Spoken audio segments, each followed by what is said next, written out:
Hello and welcome back to Wiccan with Chris. This is going to be part 2 to the tarot definition card video.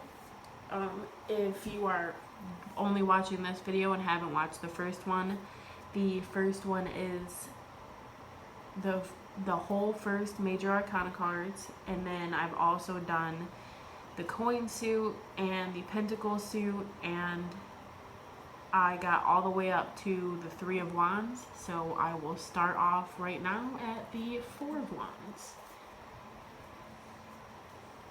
So the Four of Wands card is for stability, application, large gatherings, reunions, harmony, good relationships, community, and agreement.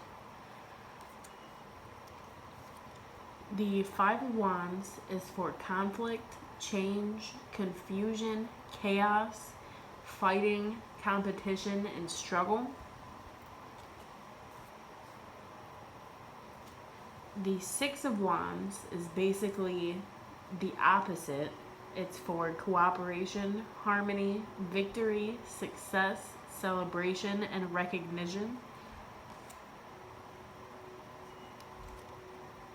The Seven of Wands is for spirituality and wisdom, defensive, overcoming obstacles, and maintaining control.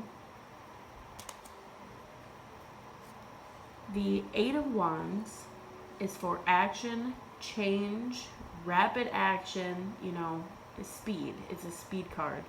So rapid change, rapid action, unstoppable, and overflow of energy. The Nine of Wands means fulfillment, inspiration, the last step that you need to take because you're close to victory after the struggle that you've been through with your situation or whatever it is that you're going through. It means to stay resilient and to keep going. And lastly for this suit is the Ten of Wands, which, the number 10 means completion and renewal, but this card means too intense, burdened, and tired. So if you combine the 10 with the Ten of Wands card, it could mean that you have been burdened with whatever it is that you're going through and you're tired of it, you're almost close to giving up, but the number 10 is a number of completion and renewal. So this could be the end of that and the beginning of something new. You have completed this hard stage in your life. Now next we have the Sword suit, which is the last one, and the Swords cards are for mind, reason, and action.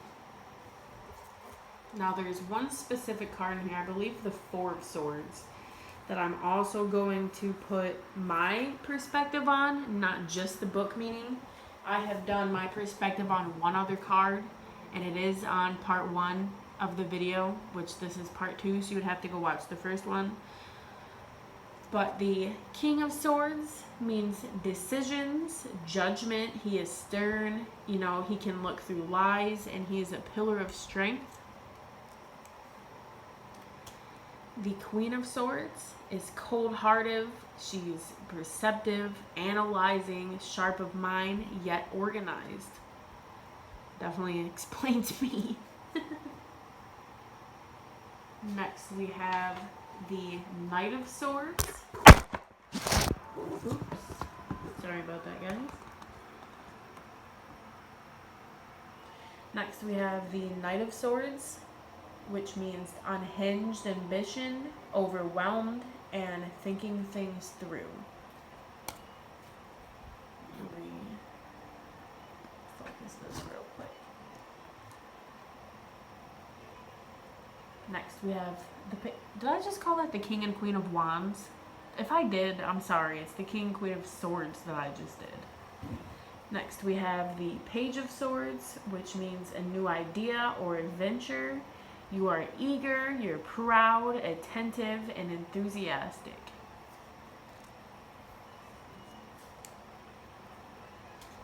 Next we have the Ace of Swords, which means beginning, strength, sharp mind, protective, and also selfish. Then we have the Two of Swords, which means decisions, balance, confusion, maybe a difficult choice, but courage. You're at crossroads or a standstill. Next we have the Three of Swords, which is kind of a sad card to me. Not completely sad, because, number 3 is a number of growth. But this card means heartbreak, pain, loss, suffering, betrayal, cheating. But like I said, number 3 is a number of growth and strength. So keep that in mind if this card does come for you. Next, we have the Four of Swords, which is also the card I'd like to put my perspective into. The Four of Swords card means stability, foundation, laying something to rest. You're going to stop fighting, not in a literal sense, but maybe mentally. Be one with each other, being submissive, being withdrawn, recovery, and relaxation.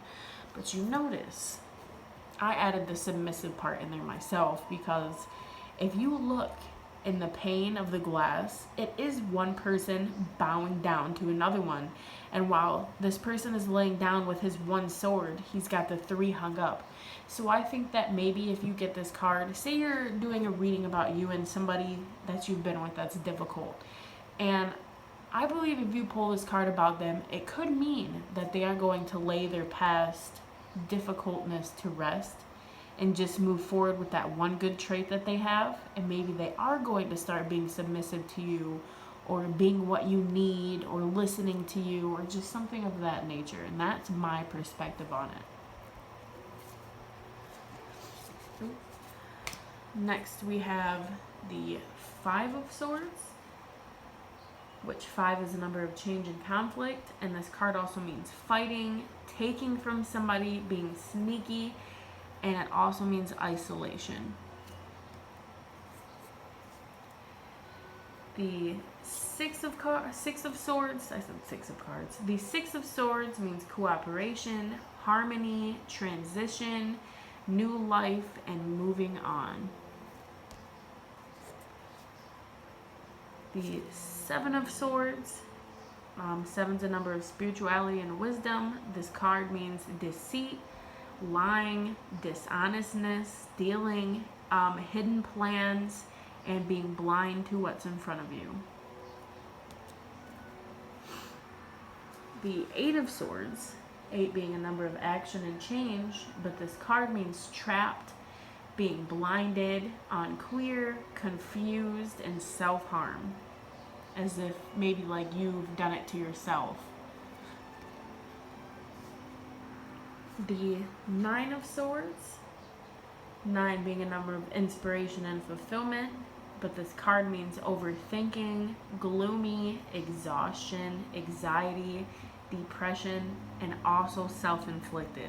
Basically saying if what you are going through in your mind is your own fault and you need to let it go, you need to stop, you're doing this to yourself. And lastly, we have the Ten of Swords, 10 being a number of completion and renewal. This card means beyond your control, backstabbed, rock bottom. If you are rock bottom, you've only got up from here, and the end of a cycle. And that completes all 78 cards. Now, I have cross-referenced a few different book meanings from a couple of books, from the little paper that came with the tarot cards, from a few people on YouTube that were also explaining book meanings. So these aren't just one specific book meaning. They did come from, a few different sources. And then I also put my own interpretation on 2 cards, because I didn't want anybody to be confused if I put them, all of my own. Plus, I basically just go by book meanings for the cards anyways. Now, eventually I will make a video about placing the cards together and how to do that and what certain things mean and stuff like that. But for now, that is the end of this video. Thank you guys. Don't forget to subscribe and like my video. And I will see you guys next time.